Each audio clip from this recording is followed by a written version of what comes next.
What was the role of collective leadership in the Sino-Soviet split? Imagine a team where everyone shares the power equally, making decisions together. That was the idea behind collective leadership, a way of governing where no single person dominates. In the Soviet Union, after Nikita Khrushchev was removed from power in 1964, leaders like Leonid Brezhnev and Alexei Kosygin took charge.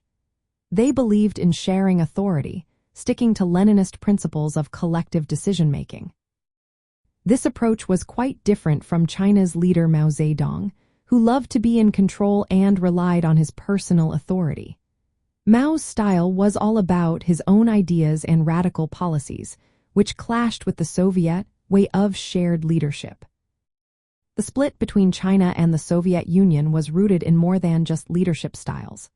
The Soviets grew suspicious of Mao's push for continuous revolution and his radical policies like the Great Leap Forward.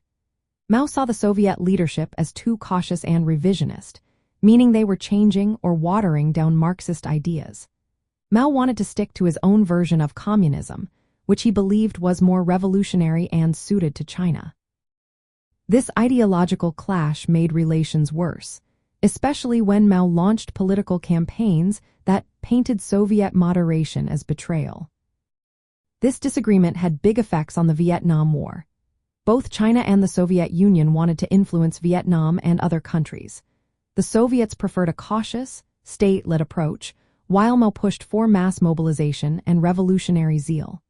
These different styles meant that Vietnamese communists received mixed signals and support. They had to choose between two models of leadership, which made their strategies more complicated.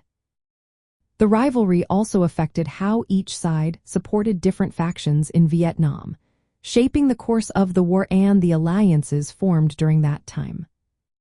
In the end, the Soviet Union's collective leadership was about sharing power and moderation, while Mao's leadership was centered on personal control and radical change.